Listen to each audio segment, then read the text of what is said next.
have a force of nature on the podcast today in the worlds of business, politics, and leadership. His name is Mr. David Anderson, and his book is Leader is Not a Title. He has over 25 years of experience as a strategic entrepreneur. He's led multi-million-dollar acquisitions, advised 2 U.S. presidents, chaired a global organization spanning 80 countries, and built 2 thriving companies, a marketing firm and a SaaS powerhouse. He's the founder and CEO of Off Madison Avenue. And Mr. David is here to talk about how he's the next generation. And he's got this book here where it's not just another book full of leadership theories. It's a handbook. It's a guidebook to shift your mindset and help you to develop your own leadership competencies. And we need that, right? We need this guidance. We need to have that right mindset and right action. So, Mr. David, glad to see you. Glad to be speaking with you. Well, great to see you, hear you again, Robert. That's quite the introduction, man. I'm not sure I can live up to that, but I'm going to take you on the road with me everywhere. Well, hey, I'm here for you if you need me. You got my number. So we're here to over promise and over deliver. And by the way, where are you located? I love your skyscraper in the background. Yeah, I am sitting at my office in Tempe, Arizona. That's Ooh. where I live in Arizona, office here in Arizona. So yeah, we've officially reached the 100 degree days in Arizona here this week. So it's getting hot already. Ooh, well, how exotic. Well, I hope you have that AC installed and running. And speaking of things that are hot, what has you excited these days? What just has you so passionate and focused? Listen, I'm sure you're hearing this from a lot, but the whole AI thing is just fascinating to me. I play with it every single day, learning something new every day, bringing it into my companies, into the companies that I coach, ingraining it into speaking opportunities. I mean, it is by far the greatest tool to increase productivity and efficiency since the Industrial Revolution.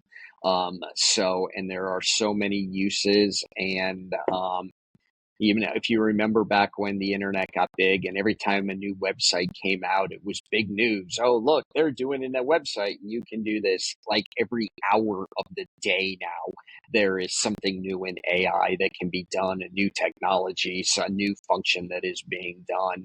And I'm really excited about the opportunities. Listen, you got to be a little bit scared too. If anybody listening to this isn't a little bit scared about what this is going to do and evolve your company and make shorten the the gap of new companies competition entering, you should be.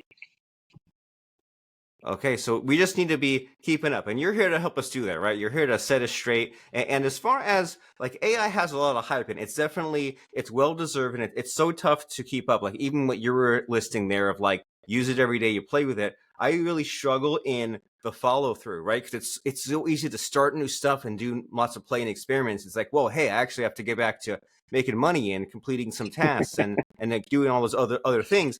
And it's like with AI, it's like a bunch of years ago, I realized, well, if I can phrase things in questions and answers, I can really communicate in that way, right? Question and answer, you can get a lot built out. And so with AI, you can ask it any question, including, hey, some of these uses for AI, Mr. Anderson told me about, what are they? And it'll tell you, right? And you say, hey, I've got this problem. What are some tools? What are some solutions? What's the strategy? Here's something I've halfway written, halfway done. What do I do? And it will just answer you. And it's magic. It's crazy. It's amazing. And so if someone off the street was listening to you and you said, AI has all this potential, all these uses for our productivity, and someone says, well, like what sort of ways, or how would you explain it to me as like an average layperson? What would you say? Like, what is AI really, and what does it do for us? Well, the first thing I would tell you is, I use ChatGPT, Gemini more than I use Google. I almost never even use Google search anymore. I just use it because I can have an ongoing conversation with those. Oh, tell me more. I need more here. The other really great thing about these tools, and there's a bunch. I'm gonna use ChatGPT for the sake of this conversation. Generically, you can use Gemini, you can use Grok, you can use there's a bunch of them out there. But you can also ask Chat, what questions should I be asking? What more do you need to give me the best responses? So it can have an ongoing conversation with you to help you ask better questions, because at the end of the day, right now, AI is all about prompt engineering, and it was about learning all the prompts to ask. Now you can ask chat to tell you the prompts that you want Right. to ask. You can have a prompt that's 8 paragraphs long to get the best response. It's hard to do long tail search. Yeah, you can do some of that, but you'll still get, across the bottom 12 pages of search results that you need to go through. Now you just tell chat to do that. So, you can use it in business from basic research. Tell me about this person. Tell me about this business, where you're going to. At home the other day, we had some ingredients in the kitchen. We had chicken breast, we had some rice, and we said, hey, what recipe can we use with these 5 ingredients? And it will give you options of what to make, give you that. You can start the week. My wife and I, now that we're empty nesters, we do a little bit more, not as much as we should, meal planning. And we'll be like, hey, help us plan a week for 4 nights this week. We want high protein diets. We want them with chicken. Our favorite vegetables are such and such. Give me a plan, and it'll do it. So the functionality of this is so broad on what it can be used for. It's pretty unbelievable.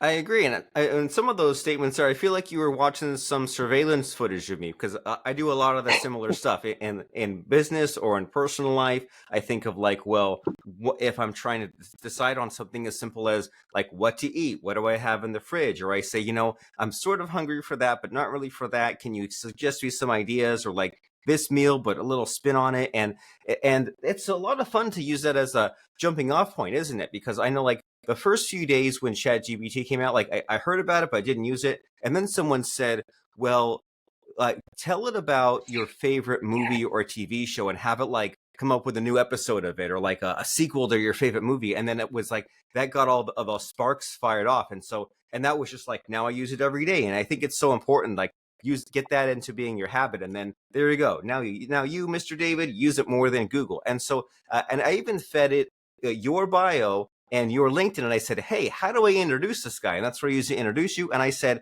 can you give me 12 questions of what to ask him on the podcast? So the very first question it said, how did these experiences you've had, you advised 2 US presidents, you've led organizations in over 80 countries. So how did those experiences shape your leadership style today? It's a great question. Well, I think all leadership styles evolve over time, and as we learn. I am a big believer in learning leadership styles through experience share, hearing what other leaders do, getting input from other leaders. Excuse me, what worked, what didn't work. I am a huge reader.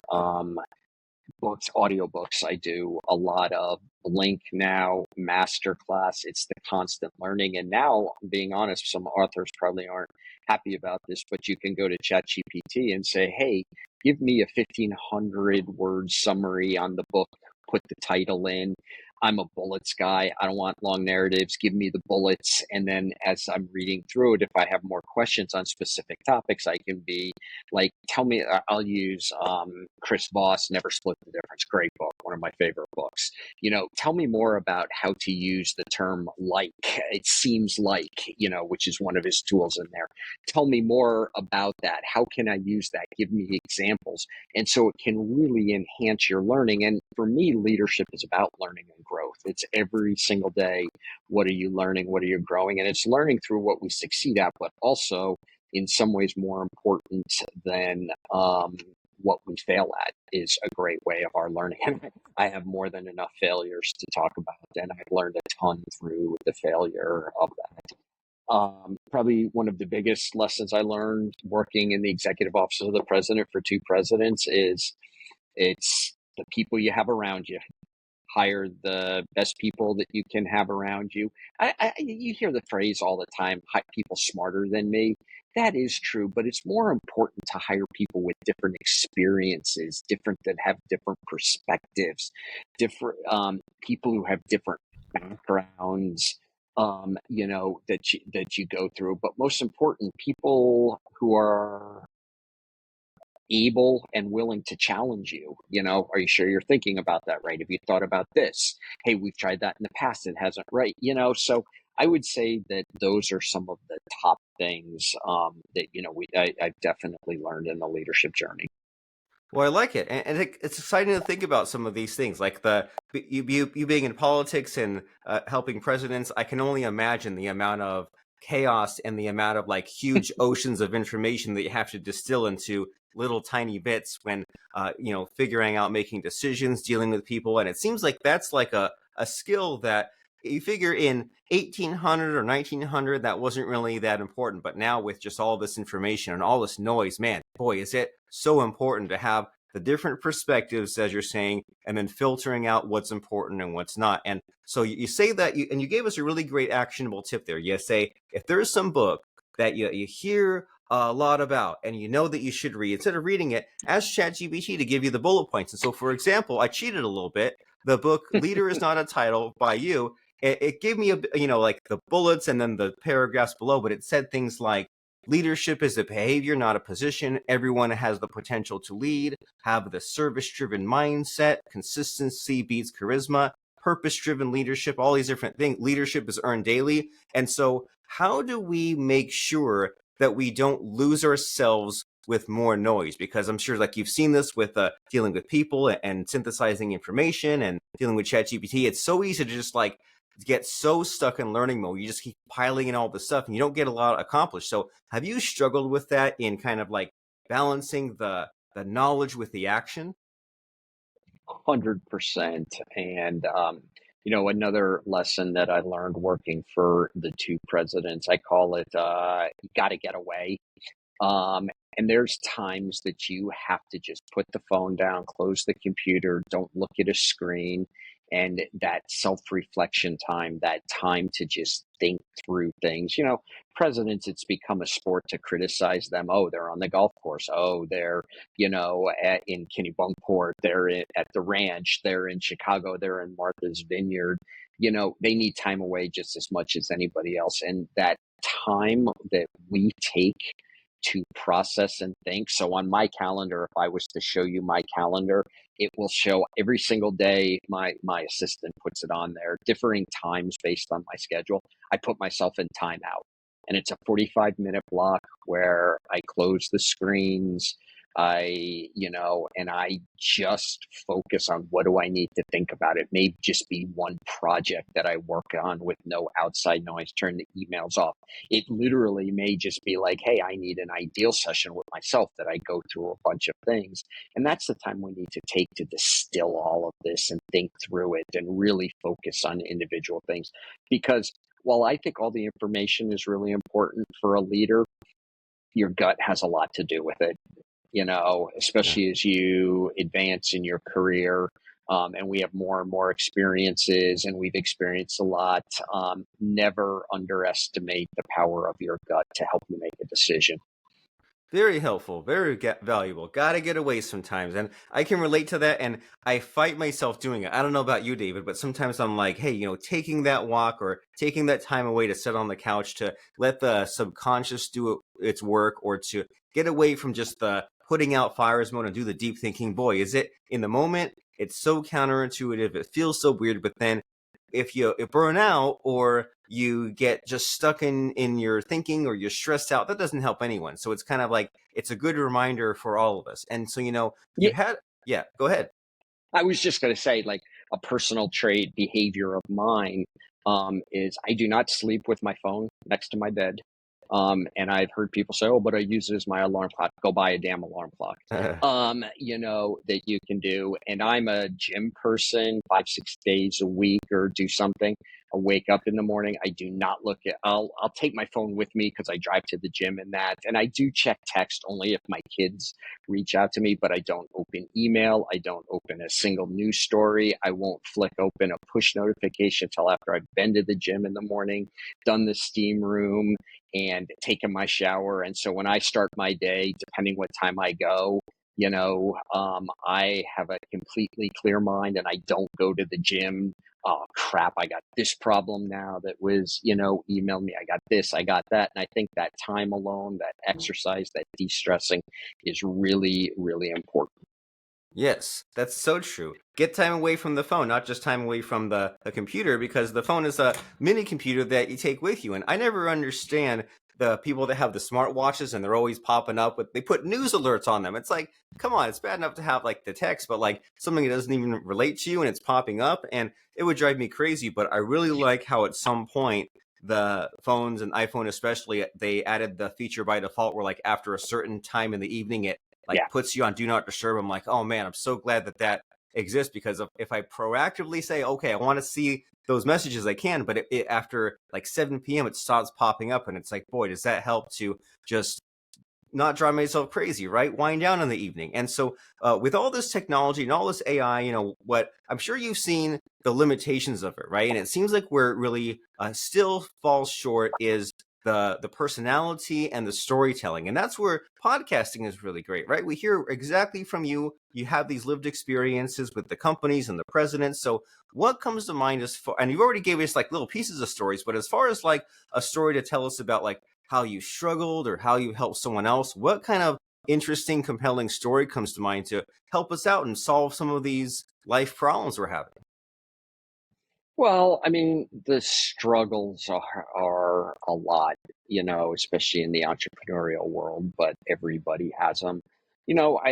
My kids are older now, 26 and 23, but as a, 25 plus year entrepreneur, my kids grew up in that family and I definitely struggled with the balance, that I could have been a much better father, to be honest with you, if I put this thing away, the phone away, at the dinner table, and I was present at their little league games. And for my poor wife, of actually listening to her and not at the end of a conversation, her saying, "No, you weren't really listening." So I think the struggle with these phones in our hand that work is with us all the time, constant communications is a definite struggle that we have. And especially if you're an entrepreneur or even in business and you have clients, they're messaging you and they take precedence over your family is a huge struggle that you need to learn to balance.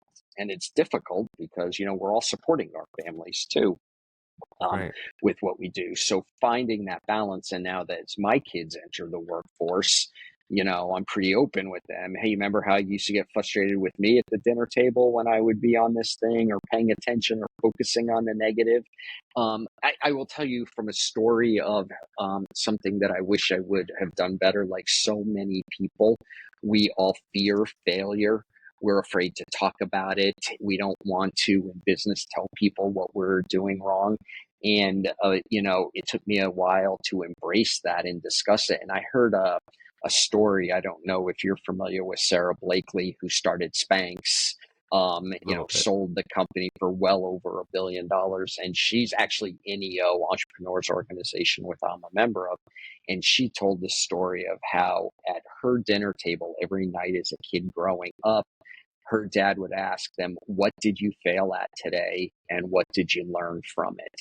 And I think that's a really important lesson for us all, with ourselves, in our marriages, with our kids, and that to be very open and discuss and just accept that we're all going to fail at one way or another. I don't even like that word because failure, has so many meanings to it, but just embrace it and take the mindset of, what did you learn from it? How are you going to improve, going forward? What's going to keep you from doing it again? Would help so many of us in so many different ways. Does that make any sense at all to you? It does. It's a more enlightened way of going about it, and it's a good habit to pick up, isn't it? That if you're unwilling to change, if you think that you're so smart and you're always right, and you don't want to get varying feedback, well, maybe that feels good in the moment, but does that really help you? And does that really help others? Does it really create a ripple effect, right? Does that help your kids? Does that help your peers, your colleagues, your subordinates, your employees?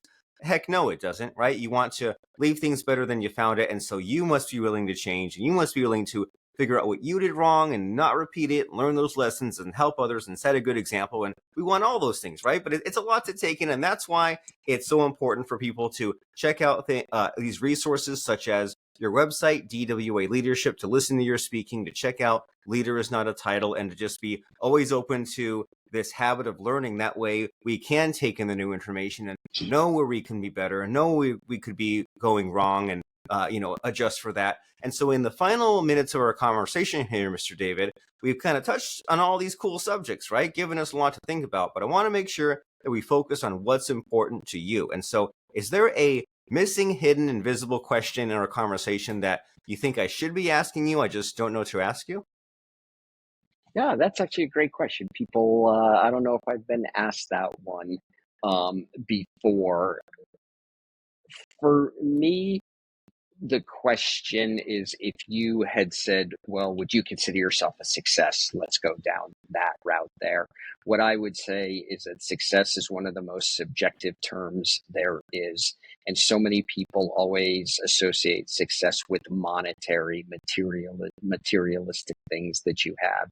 And what I would say to the people listening to your podcast and others is, don't get caught in that trap. I have friends that have more money than they'll ever be able to spend and have the crappiest family lives, and they would trade with me in a heartbeat to have great relationships with their kids and still talk to their mom or their dad, their brother or their sister. And so success, I believe, is a term that we all need to reconcile with ourselves and think, if you were to define yourself as successful with everything besides money or materialistic things, how would you do that? And then make sure that that's part of your mix. Yes, financial success, financial stability is important. I understand that. Living under a bridge and being happy is difficult, but there is a balance that you can be there. And so many times, people on podcasts or out speaking or whatever are considered successes, but always know there's another story to the side of their lives that probably is they wouldn't define as success. Was that what you were looking for? Yeah, I think so. It's a hard question for us all to ask, and people have different layers. And there's the success trap, there's the comparison trap, and you've given us a lot to think about. And so, as far as someone taking the next step with you, right? We took a lot in as far as tastes to teas of all these different subjects, right? Mindset, leadership, communication, relationships, and if someone should be contacting you for something else, for some speaking, coaching, advising, what kind of person would that be, and what problem would they be looking to you to solve? Well, I would tell you the majority of my work now as an executive coach working with teams is I really focus now on building high performing teams. My purpose statement in life is to help people and companies thrive. And so if you need help with your team, your business team, to build a high performing team, knock down silos, make sure you have the right people on the bus, Jim Collins saying, or the right people in the right seats, EOS saying, if you have challenges with crucial conversations, if you have challenges with people in their executive presence, this is really where I speak about and work on. And I tie it a lot to a sports team. I'd ask a business owner, what's your Super Bowl? When do you know you've reached the championship? How do you know when your company has performed at its highest level to win the Super Bowl if you were a football team or whatever?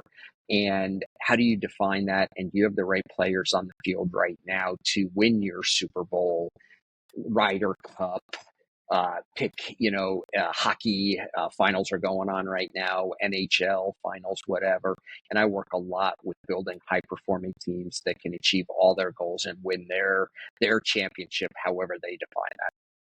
Ooh, nice. So it's time to win that championship by getting the right people in place and getting them all communicating and all the same team and all those wonderful things. And so we mentioned there's dwaleadership.com, and there's the book Leader is Not a Title by David Anderson. And where do you think people should go? Is the book appropriate? Is the website appropriate? What's the next step here? Yeah, I would go to the website, dwaleadership.com. The book's on there. It'll link to it. It has my contact information. I have quite a bit of content on podcasts like yours that I've been also, but a lot of blog posts too on a variety of topics.